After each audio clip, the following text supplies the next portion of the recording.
নমস্কার বন্ধুরা, শেয়ার ও বাংলা চ্যানেলে আপনাদেরকে স্বাগত জানাই। যারা চ্যানেলটি প্রথমবার ভিজিট করছেন, চ্যানেলটি অবশ্যই সাবস্ক্রাইব করে বেল আইকন প্রেস করে দেবেন। বন্ধুরা, পেটিএম শেয়ারে আজকের দিনে আমরা কি দেখতে পেলাম? আজকের দিনে আমরা দেখতে পেলাম 20% শার্প ফল, অর্থাৎ যেটা আমরা বলছি লোয়ার সার্কিট। 20% লোয়ার সার্কিট এই স্টকটিতে আজকে লাগিয়েছে।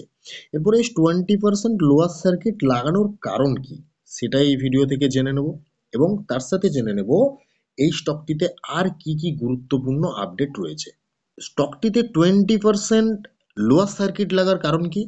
After RBI asked Paytm payment banks to stop new credit and deposit operations, top ups, fund transfer and other such banking operation by February and.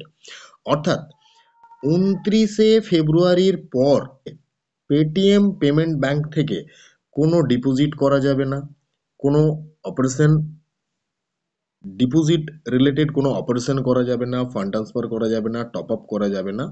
এটা কিন্তু পেটিএম পেমেন্ট ব্যাংককে নিয়ে বলেছে, বাকি ক্ষেত্রে কিন্তু বলেনি।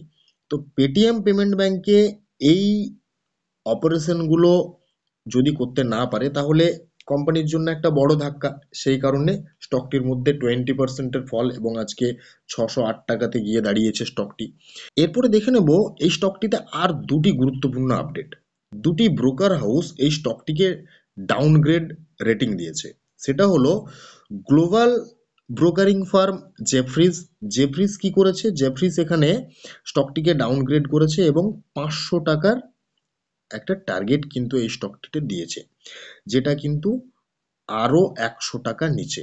অর্থাৎ এই স্টকটি জেফ্রিজের যে গ্রেড ডাউনগ্রেড দেওয়ার পরে স্টকটিতে এখনো ফল কিন্তু আমরা দেখতে পেতে পারি। এই রেটিং দেওয়ার পরে এটা বোঝা যাচ্ছে। তার সাথে আমাদের domestic broker house Motilal Oswal এখানে ডাউনগ্রেড করেছে পেটিএমকে। মতিলাল অসওয়াল এখানে আমাদের পেটিএমকে ডাউনগ্রেড করে টার্গেট প্রাইস কি দিয়েছে? 575।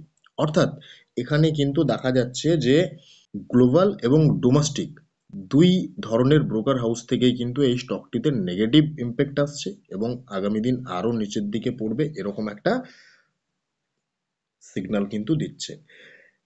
এই রকম পরিস্থিতিতে স্টকটিকে পুরো বিক্রি করে পোর্টফোলিও থেকে বেরিয়ে যাওয়া উচিত নাকি হোল্ড করা উচিত, এই ধরনের রিকমেন্ডেশন কারো পক্ষে দেওয়া সম্ভব নয়। এই ডিসিশন আপনাদেরকে নিজেদেরকে নিতে হবে। আজকে যেটা হয়েছে, ডাইরেক্ট নিচে গিয়ে ক্লোজিং দিয়েছে, অর্থাৎ এমন জায়গাতে ক্লোজিং দিয়েছে সেই জায়গাতে কিন্তু আপনি আর স্টকটাকে সেল করতে পারবেন না, কারণ সেখানে লোয়ার সার্কিট লাগিয়ে দিয়েছে।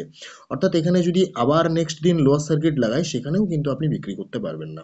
কাজেই লোয়ার সার্কিট লাগানোর আগে স্টকটিকে সেল করতে চাইলে সেল করতে হবে। এই ভিডিও থেকে কোনো রকম বাই সেল বা হোল্ড রিকমেন্ডেশন দেওয়া হলো না, শুধুমাত্র পেটিএম রিলেটেড যে নিউজ ছিল সেই নিউজ আপনাদের সাথে আমি শেয়ার করলাম। ধন্যবাদ।